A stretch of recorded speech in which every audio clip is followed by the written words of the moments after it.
blended in, and I defy a lot of people to be able to see the additions that were put on that because it was done, I think, so carefully with it. But we wanted to respect the history and just the tradition here of your high school program. We've also gone on now, we're doing the 10-year study of the education plan for Wood County.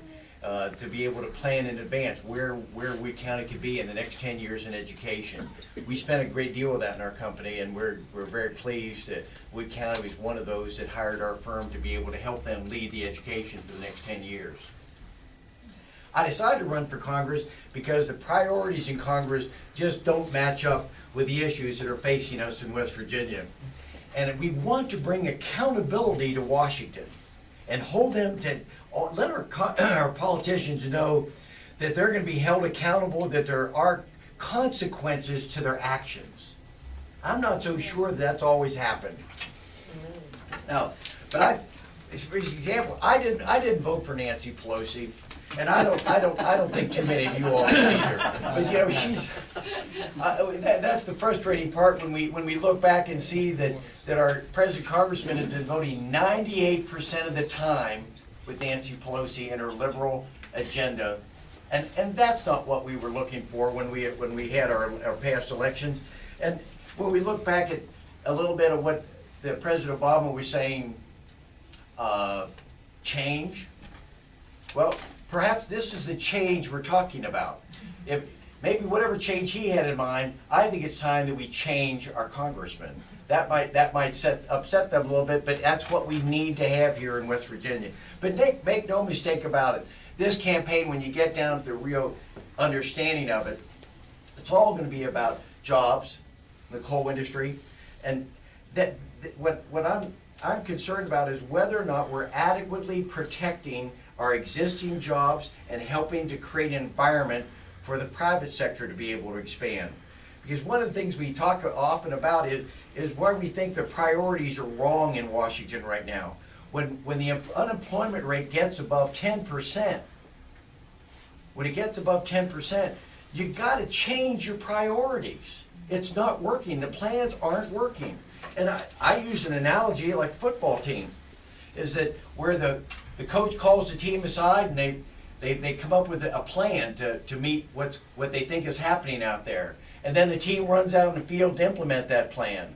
And often, though, however, Fred, as you know, when they get out on the field, they find out that the opposition's got running a little something different to them, so they stop and they call an audible.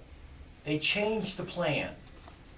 And that's what I think should be happening in Congress right now. Someone should be calling an audible and changing the plan. When we're above 10% unemployment, all these other matters can be pushed aside. It's all about jobs first. Our ideology can wait.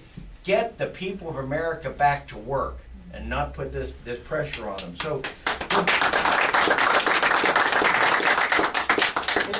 it's so frustrating when on last Friday when we found out that there are now more government jobs than manufacturing, that there are now fewer private sector jobs than there were 10 years ago. Who's listening in Washington to West Virginia? Attacking our coal industry, nationalizing our banking and automobile industries, the healthcare debacle, increasing spending in our national debt, and more liberal regulations, more liberal governmental regulations represent this kind of ideology that's not working. Free market capitalism is under assault. This is not the America we've been seeking. It's time for an audible.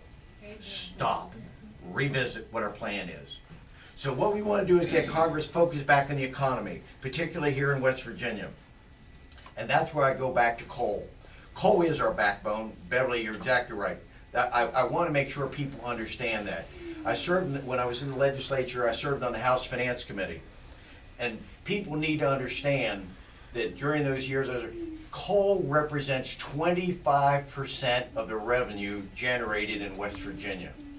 No other industry has the impact that coal has in West Virginia, and all the satellite aspects of that as well with it. How do we protect that so that they can generate jobs? Cap and trade could possibly take away 38,500 jobs in West Virginia. But yet our congressman did not stand up at the right time. When that bill was introduced, it only passed by 3 votes. And cap and trade could have been stopped, but he waited until the last couple